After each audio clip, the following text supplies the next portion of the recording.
नमस्कार। हिंदी और उर्दू लिटरेचर में एक ऐसा नाम है जिसके बिना उसकी कहानी कही ही नहीं जा सकती। एक ऐसा राइटर जिसने अपनी कलम से समाज की पूरी तस्वीर ही बदल कर रख दी। तो आज हम समझने वाले हैं मुंशी प्रेमचंद की जिंदगी और उनके शानदार काम को। उन्हें यूं ही उपन्यास सम्राट का टाइटल नहीं मिला। ये सिर्फ एक टाइटल नहीं है, बल्कि इस बात का सबूत है कि उनका साहित्यिक कद कितना बड़ा था, जिसने हिंदी और उर्दू दोनों जबानों को हमेशा के लिए बदल दिया। लेकिन यहाँ एक मजेदार बात है, जिस प्रेमचंद नाम से पूरी दुनिया उन्हें जानती है ना, वो उनका असली नाम था ही नहीं। जी हाँ, और इसके पीछे की कहानी तो और भी ज्यादा दिलचस्प है। तो चलिए शुरू करते हैं एक लेखक के जन्म की कहानी से। ये सफर है धनपत राय के प्रेमचंद बनने का। एक ऐसा सफर जिसने इंडियन लिटरेचर का रुख ही मोड़ दिया। तो देखिए, ये कहानी शुरू होती है 31 जुलाई 1880 से। जगह थी वाराणसी के पास लम्ही गांव। यहाँ एक बच्चे का जन्म हुआ और नाम रखा गया धनपत राय श्रीवास्तव। अब लिखने का कीड़ा तो उन्हें बचपन से ही था, लेकिन तब वो नवाब राय के पेन नेम से लिखते थे। फिर 1906 में उनकी शादी हुई शिवरानी देवी से, जो सिर्फ उनकी पत्नी ही नहीं बल्कि उनकी लिटरेरी जर्नी की एक बहुत बड़ी सपोर्ट सिस्टम भी बनी।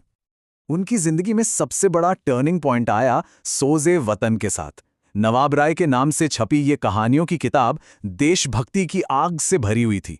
ब्रिटिश सरकार को ये आग अपने लिए खतरा महसूस हुई और उन्होंने इस पर फौरन बैन लगा दिया।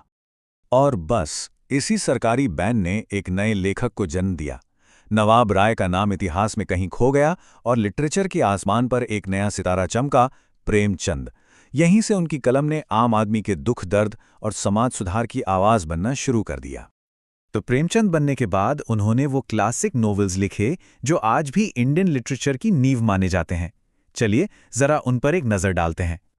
सबसे पहले बात करते हैं गोदान की, जो 1936 में आई। ये सिर्फ एक किताब नहीं है, बल्कि भारतीय किसान की जिंदगी का एक महाकाव्य है।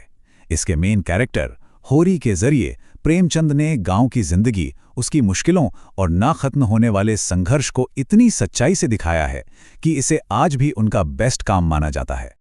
इसके बाद आता है गबन। रामनाथ और जालपा की कहानी के जरिए ये नॉवल मिडिल क्लास सोसाइटी की दिखावे की आदत और झूठी शान पर एक बहुत तीखा कटाक्ष है।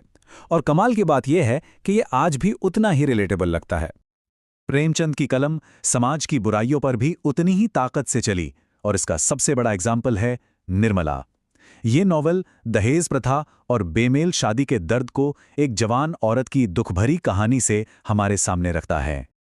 इनके अलावा रंगभूमि और कर्मभूमि जैसे नॉवेल्स भी हैं, जिनमें सोशल रिफॉर्म और आज़ादी की लड़ाई के आइडियल्स को बड़ी खूबसूरती से बुना गया है। ये सारे नॉवेल्स दिखाते हैं कि प्रेमचंद समाज से कितनी गहराई से जुड़े हुए थे। प्रेमचंद सिर्फ नॉवेल्स के सम्राट नहीं थे, उनकी असली पहचान तो उनकी कहानियों में भी बसती है। उनकी एक एक कहानी इंसानी तजुर्बों का एक कीमती खजाना है। उनकी सारी कहानियां मानसरोवर नाम के कलेक्शन में मिलती हैं, और ये कलेक्शन पूरे 8 वॉल्यूम्स में फैला हुआ है।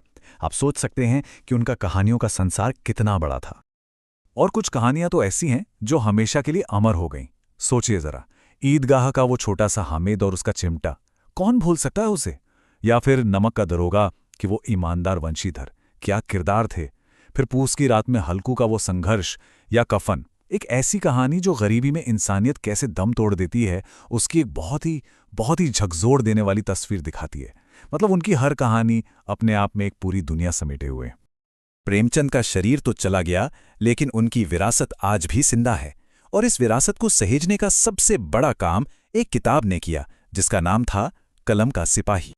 कलम का सिपाही, ये मुंशी प्रेमचंद की बायोग्राफी का नाम है, और ये नाम उनकी पर्सनैलिटी पर एकदम फिट बैठता है। वो सच में एक ऐसे सिपाही थे जो अपनी कलम को हथियार बनाकर समाज के लिए लड़ते रहे। और जानते हैं इस बायोग्राफी को लिखा किसने? किसी और ने नहीं, बल्कि उनके अपने बेटे अमृत राय ने। उन्होंने अपने पिता की जिंदगी और उनके संघर्षों को इस किताब के जरिए हमेशा हमेशा के लिए अमर कर दिया। और अपने इस शानदार काम के लिए अमृत राय को 1963 में इंडिया के सबसे बड़े लिटरेरी अवार्ड्स में से एक साहित्य अकादमी पुरस्कार से सम्मानित किया गया। इस अवार्ड ने इस बायोग्राफी को एक अलग ही दर्जा दे दिया। प्रेमचंद ने लिटरेचर का एक सागर बना दिया, लेकिन उनका अपना एक सपना अधूरा रह गया, एक ऐसा नॉवल जिसे वो पूरा नहीं कर सके। तो अब सवाल ये है कि प्रेमचंद के उस अधूरे नॉवल का नाम क्या था? इसका जवाब हमें कमेंट्स में ज़रूर बताइएगा।